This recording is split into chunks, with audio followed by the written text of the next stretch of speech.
শুভ সন্ধ্যা। Share বাজারের মূল খবর ডেইলি মার্কেট আপডেটে আপনাদের স্বাগতম। সূচক আজ গ্রিন জোনে রয়েছে এবং 30.49 পয়েন্ট বা 0.66% বৃদ্ধি পেয়ে 4,668 পয়েন্টে স্থির রয়েছে। বাজারে লেনদেনের পরিমাণ ছিল 235 কোটি টাকা, যা আগের দিনের তুলনায় 4.94% কম। শিল্প খাত থেকে ওয়ালটন হাইটেক এবং Bangladesh Steel Rolling Mills, banking খাত থেকে ব্র্যাক ব্যাংক, ইসলামী ব্যাংক এবং মিউচুয়াল ট্রাস্ট ব্যাংক এবং ওষুধ ও রসায়ন খাত থেকে স্কয়ার ফার্মাসিউটিক্যালস আজ সূচকে বৃদ্ধিতে মূল ভূমিকা রাখে।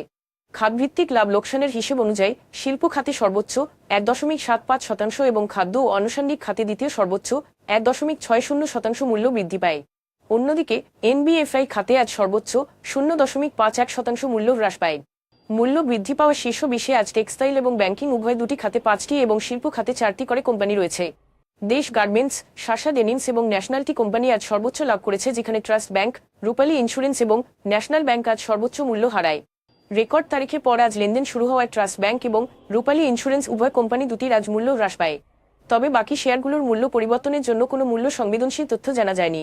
গত 3 মাসের গড় লেনদেনের তুলনায় আজ শাসা ডেনিমস, হাওয়া ওয়েল টেক্সটাইলস এবং ডাইনের লেনদেনের পরিমাণ উল্লেখযোগ্যভাবে বৃদ্ধি পেয়েছে। তবে উল্লেখিত শেয়ারগুলোর লেনদেন বৃদ্ধির স্বাভাবিক কোনো কারণ জানা যায়নি। আজকের শীর্ষ দুটি সংবাদ। অন্তর্বর্তীকালীন সরকার আগামী ২রা জুন 2025-26 অর্থবছরের জন্য প্রায় 7,90,000 কোটি টাকা জাতীয় বাজেট ঘোষণা করতে যাচ্ছে।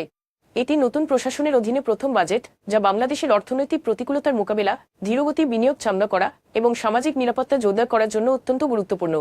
বৈশ্বিক অনিশ্চয়তা ও অভ্যন্তরীণ চ্যালেঞ্জ মোকাবেলায় এই বাজেট একটি অন্তর্ভুক্তিমূলক ও টেকসই অর্থনীতি ভিত্তি বাস্তবায়নের সুযোগ তৈরি করতে পারে। চলতি অর্থবছরের প্রথম 10 মাসে বাংলাদেশ $3.5 বিলিয়ন মার্কিন বিদেশি ঋণ পরিশোধ করেছে, যা আগে পুরো অর্থবছরের $3.37 বিলিয়ন তুলনায় বেশি। এই ঋণ পরিশোধ বেড়ে যাওয়ার মূল কারণ হচ্ছে বড় অবকাঠামো ও বাজেট সহায়তা প্রকল্পে ঋণের মেয়াদোত্তীর্ণ হওয়া এবং বাজার ভিত্তিক উচ্চ সুদের হার। যদিও ঋণ পরিশোধের চাপ বেড়েছে, তবে চলতি অর্থবছরে বিদেশি ঋণ প্রতিশ্রুতি ও বিতরণ কমেছে। অর্থনৈতিক স্থিতিশীলতা বজায় রাখতে সঠিকভাবে ঋণ ব্যবস্থাপনা এখন অত্যন্ত জরুরি। আজ এ পর্যন্তই। আগামীকাল আবার আসবো শেয়ার বাজারের নানা আপডেট নিয়ে। ধন্যবাদ।